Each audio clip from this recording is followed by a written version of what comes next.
Number আছে? এটাকে বলা হয় কাবুকি ব্রাশ। কি বলে এটাকে?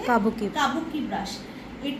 এটাকে আর একটা, এটা অ্যাকচুয়ালি ফাউন্ডেশন ব্রাশ বলে। এটাকে ফাউন্ডেশন ব্রাশও বলা যায়, কাবুকি ব্রাশও বলা যায়।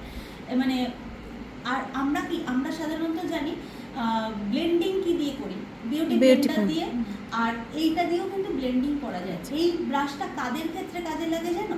যাদের ওপেন পোর্স রয়েছে, তাদের গর্ত না স্কিনে, তো আমরা পোর মিনিমাইজ তোমার গিয়ে প্রাইমার লাগাচ্ছি, কিন্তু তারপরেও আমাদের স্কিনের ওপরে গর্তটা বোঝাই যাচ্ছে, ফাউন্ডেশন লাগানোর পরে ওটা প্রকাশ আরও বেশি পাচ্ছে।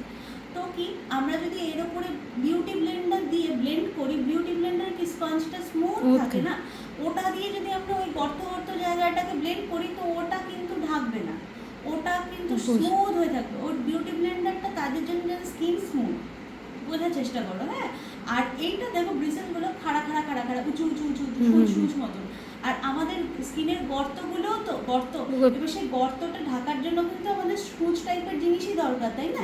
তো আমরা কিন্তু এই কাবুকি ব্রাশ দিয়ে সেই সমস্ত ক্লায়েন্টকে ফেসে ফাউন্ডেশন অ্যাপ্লাই করব যাদের কিনা ওপেন পোর্স রয়েছে। ক্লিয়ার? ঠিক আছে, কাবুকি ব্রাশের কাজটা কি ক্লিয়ার? ফাউন্ডেশন অ্যাপ্লিকেশন ব্রাশ, এটা দিয়ে দেখো এটাকে ফ্ল্যাট ব্রাশ বলে, ঠিক আছে? এটা দিয়ে ফাউন্ডেশনটাকে এমনি করে অ্যাপ্লাই করতে হয়, ঠিক আছে? হ্যাঁ, আমি যখন শেখাবো কিভাবে কি অ্যাপ্লাই করতে হয় সেটা তোমরা পরে দেবে। এই ফ্যান ব্রাশ, এটাকে হচ্ছে ফ্যান ব্রাশ বলে, এটাকে হাইলাইটার লাগানোর জন্য। এটা হচ্ছে একটা পাউডার ব্রাশ, ঠিক আছে? টোটাল ফেসে যে আমরা পাউডার অ্যাপ্লাই করছি সেটার জন্য। এটা দেখো একটা অ্যাঙ্গেল শেপ রয়েছে, হ্যাঁ, এটা হচ্ছে বলে অ্যাঙ্গুলার ব্রাশ। কি বলে?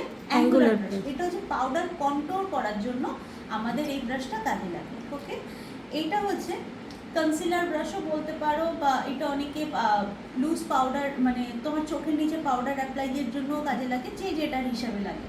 এটা হচ্ছে ব্লাশার ইউজ করে তার জন্য ব্রাশ। তো এই সাতটা ব্রাশটা কি সেটা আমরা বুঝতে পারলাম।